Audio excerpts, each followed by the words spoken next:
So at this time, I'd like to introduce Julian. We always like to kind of bring it home with the student speakers so that you really know what we're here for and what raising funds during these 2 days is really all about. It's about Morris's vision of seeing shareholders and their children to further themselves through education. And so we have a 5-member scholarship committee who reviews applications every year, and Julian was one of the students who were chosen for this award. So if I can invite Julian now.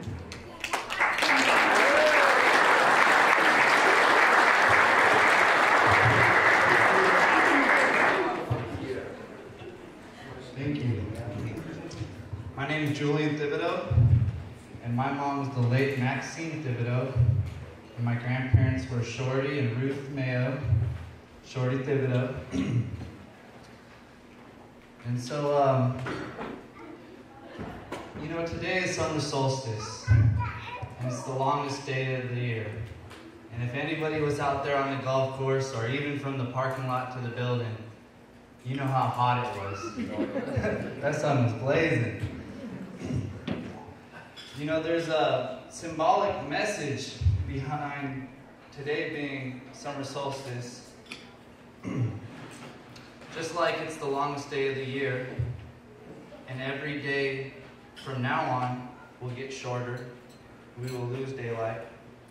It is the same within our lives. Before I go any further and elaborate on that, me being the student speaker, I should probably talk about what I'm going to school for. So I'm in the Rural Human Services program.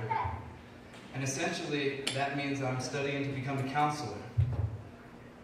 And I feel that there is a huge need for counselors, especially in the grief and loss area. We've all endured grief and we've all endured loss. The reason I chose this was because of my upbringing.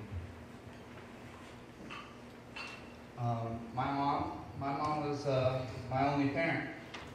And that's her. It's her, my brother Greg Bringhurst, if you guys know him. And I was her sidekick. I went everywhere with her. And, you know, she taught me so much, and she was an artist and a creative person and a spirit and just culture bearer for our family. So she would take me to potlatches, and she would take me to the village, and we'd go fishing together. And so that's on one of our fishing trips. You know, but then in '96, she had passed away, and the way she died was a very traumatic loss towards me and my family. And with that loss, I lost those potlatches, I lost those village trips, I lost those fishing trips.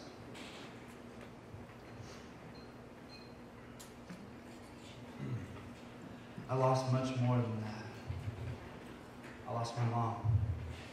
And I lost the nurturing and the love that a young boy deserves. So I started a search for myself without my mom. And I struggled with identity. I struggled with who I was, because I didn't have anyone to tell me who I was.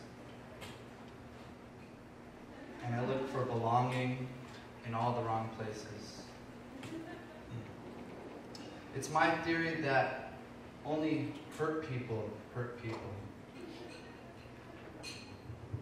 And until we deal with those hurts in our heart and heal from those, we will continue to hurt people. And we will continue to hurt ourselves. Around 4 years ago, I lost my brother, my oldest brother. And at think that was the final straw for me. It was like, I'm tired of hurting, and I'm tired of grieving. And so instead of handling it the way that I handled my mother's, I chose to not be a victim, but to be a victor, and to heal from this.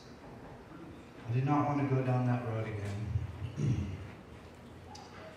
So inside, focused on what was important, and I'm still learning what's not. I started to seek my culture.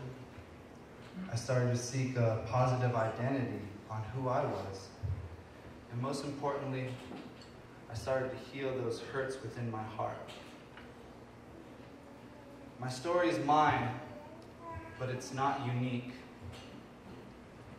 There are many, many people who have endured traumatic loss and who have endured grief. This is why I chose the RHS program. I want to become a grief counselor so I can help others like myself. Somebody helped me along the way, so I feel like it's my duty to help someone else along the way. Because we are losing daylight, it means we are losing time. There's a sense of urgency to work hard and do the best at what we do, whatever we do. What kind of impact will you make on the people in your life? Because whether you like it or not, you are a teacher. You are an example. You are a role model. Somebody looks up to you.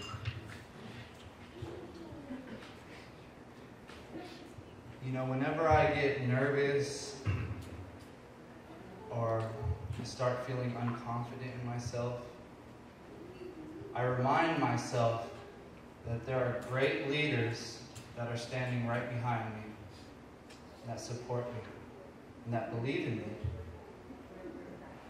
This photo was taken at the Mayo reunion in '96. It was one of the last great trips that I got to take with my mother.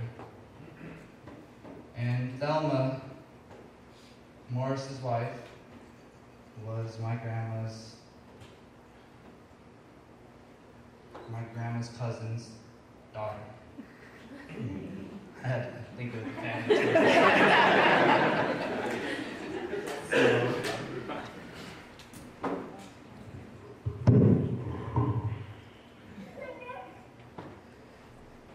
all these things that I've described to you, it's my way of sharing. And when we share our story, we heal. I also want to give thanks because there's a lot of people that believed in me along the way. There's a lot of people that didn't give up on me when I gave up on myself. And I'd like to recognize those people. And there's a long list, so I'll try to do my best to cut it short. But of course, I'd like to thank my brother. He's always rooting me on, even when I was like in the roughest of positions. I'd like to thank Carol Ann Newcomer for giving me a shot, for believing in me, for always supporting me. I'd like to thank my family. I'd like to thank Julian Foundation, because if it wasn't for you guys, I wouldn't be here. I don't think I would have been able to go to school. Julian Foundation was kind of like another parent, if you sort of sense, because they helped me keep me accountable. Because if I didn't keep my grades good, I wouldn't receive funding for the next year. So it kind of gave me this sense of accountability, right? I like to thank God And I'd like to thank all of you donors. It's because of you that this is possible. And so by giving thanks, I'd like to sing a song. It's the Athabascan song. It was taught to me, and I'll sing it for you.